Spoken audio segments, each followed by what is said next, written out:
Welcome back to GDT Tech Reviews. In this video we are going to do a detailed review and pick the top 5 best LG phones, 2021. So let us get started and the review based on our studies and small research. If you have any personal suggestion, do let us know in the comment section. If you are for the first time, don't forget to subscribe and click on the bell icon for more videos. We will be also providing affiliates link to purchase from Amazon. Kindly use to for best offers and purchase from anywhere in the world. So let's get started. LG for nailing the overall build quality and finish of the V40 ThinQ. This phone looks and feels a lot more premium than the G7 ThinQ in our opinion, which is a good start. We also love the matte finish of the metal frame, and the glass back which doesn't attract fingerprints easily. The phone looks more or less pristine even at the end of a workday. The front and back glass taper slightly towards the sides, blending seamlessly with the frame so you don't ever feel the edges. The exposed antenna lines on the top and bottom are a different shade of gray so they don't blend with the rest of the metal frame, but at least they're placed symmetrically. As slick as the V40 ThinQ looks, it's also equally slippery. The smooth finish barely offers any grip. The LG Velvet has a bigger primary screen than the LG G8X ThinQ. It measures 6.8 inches and has a taller 20.5:9 aspect ratio, which makes the LG Velvet tall but narrow. As a result, holding this smartphone isn't a problem, but reaching the top of the display definitely is.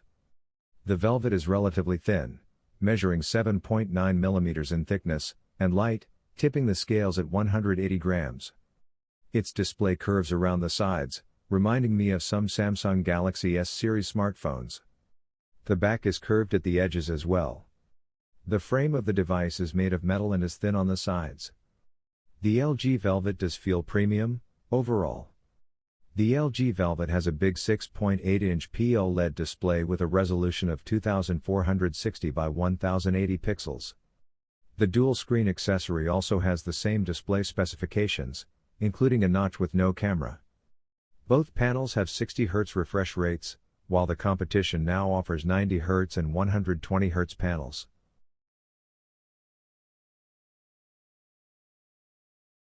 The LG G8X ThinQ follows the same design language as its predecessors. This smartphone has a glass sandwich design with a metal frame between the display and the rear glass panel. This smartphone is tall and a little chubby. At the front, it has a 6.4-inch OLED full vision display with a tiny water drop notch at the top. It has thin bezels on the sides, but the bottom is comparatively thicker. LG has positioned the power button on the right of the device, and it is convenient to reach. On the left side, you'll find the volume buttons as well as a dedicated button for Google Assistant. If you use Google Assistant very frequently, you will find this very handy. We looked around in the Settings app but couldn't find a way to remap the button. The LG G8X ThinQ sport a 3.5 mm headphone jack at the bottom along with the primary microphone, the loudspeaker, and a USB Type-C port. At the top, there's only the SIM tray. The LG G8X ThinQ is among the few smartphones to have flush-mounted rear cameras. In a time when most devices have protruding camera modules, LG has managed to give this phone a clean look. The back is made out of glass but is curved at the sides, which makes it comfortable to hold. However, the smartphone picks up smudges easily and is super slippery. We even noticed it sliding about when placed on a slanting surface. LG ships this smartphone only in Aurora Black. Along with the dual screen accessory case, you get earphones and a 16 watts charger bundled in the box. LG has also included a magnetic connector which can be used to charge the smartphone while using the dual screen case. LG has smartly bundled the dual screen accessory with the G8X ThinQ. This case itself has 2 displays.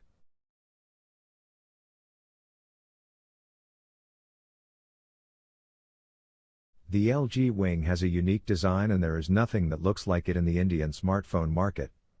That is a big achievement, especially considering that it's really hard to distinguish between smartphones these days. The LG Wing is tall and narrow, with super slim bezels all around the primary display, which makes it look like it's bursting at the seams. The phone is noticeably thicker than usual at 10.9 mm, since there is some gap between the two halves so that the rotating display can move freely. LG has placed a secondary 3.9-inch display beneath the primary one, and it's only powered on when you rotate the primary display open. The phone tips the scales at 260 grams, which can definitely be felt when you are holding it. If you like sleek and light smartphones, this one won't be up your alley. The LG Wing has an in-display fingerprint scanner on the primary display, which is well positioned and easy to reach when the upper half is in its default position.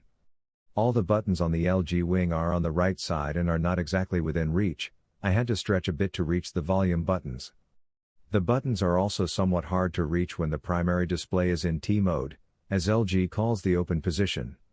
You get a big 6.8-inch 20.5:9 OLED display with a full HD Plus resolution at the top, and a smaller 3.9-inch display underneath. The LG Wing is powered by the 5G-ready Qualcomm Snapdragon 765G processor, with 8GB of RAM and 128GB of storage. You do have the option to expand storage by up to 2TB thanks to the hybrid dual SIM slot, but you will need to choose between a second SIM and more storage. In terms of connectivity, the LG Wing offers Bluetooth 5.1 and dual-band Wi-Fi AC. There's a 4000 mAh battery and support for Quick Charge 4.0 but you will need to buy a compatible charger separately if you want to use that to its full potential, since the supplied 16.2 watts unit isn't particularly fast. In terms of software, you get Android 10 with LG's customizations on top. My unit was running the December Android security patch, which is recent. I found the UI to be identical to that of the LG Velvet, and you shouldn't have any issues finding what you need. Swipe-based gesture navigation is enabled by default, but you can switch to navigation buttons. You have lots of options to tweak the display, including preset color modes. LG does pre-install a few apps and games on the LG Wing, including Facebook, Instagram, Asphalt 9, Whale Browser, Sniper Fury, Dungeon Hunter 5, Modern Combat 5, and a few Google apps.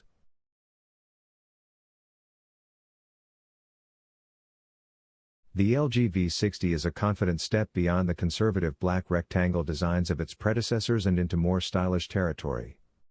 By itself, the phone has looks we'd expect on a Samsung flagship, including a pearl hue glass back, goldish trim around the camera bump, and burnished aluminum sides. It's not quite surpassing other top-tier phones in looks, with thicker bezels than you'll see in the Samsung Galaxy S20 line, and a teardrop notch where those phones have a small punch hole for the front-facing camera, but the phone certainly looks more impressive than previous LG flagships. It's still a bit thicker than other phones. Its 8.8mm thickness is a bit more than the Samsung Galaxy S20 plus 7.8mm, but the glass back curves gradually into the sides, giving more grip than phones with more abrupt rear-to-side curvature. The phone loads most of its buttons on the left side, including volume up and down buttons and a Google Assistant button, with the lock button on the right side. The SIM and microSD slot is at the top, while a USB-C slot sits in the center of the bottom, flanked by a speaker and, yes, a 3.5mm headphone jack. The LG V60 standout feature is the dual screen, which functions much like the identically named peripherals that come with the LG V50 ThinQ and LG G8X ThinQ. The dual screen works like a firm folio case, opening up to reveal a second display with the exact same dimensions as the V60 screen. Plug the phone into the dual screen's USB-C plug and snap it into place, and voila, you have twice the screen real estate. To turn on the dual screen's display, you tap the small white dual arrow icon. By default, this is on the right side of the display. To expand, a small menu with options to swap screens or to put the main screen to sleep, if, say, you wanted to watch media on the second display and dim the first to save battery. Doing the above might be useful since, as it's an unpowered peripheral, the dual screen runs off the LG V60's battery, and predictably, using it drains the battery, even more so if you're running a demanding task like watching media. This can be mitigated in the usual ways.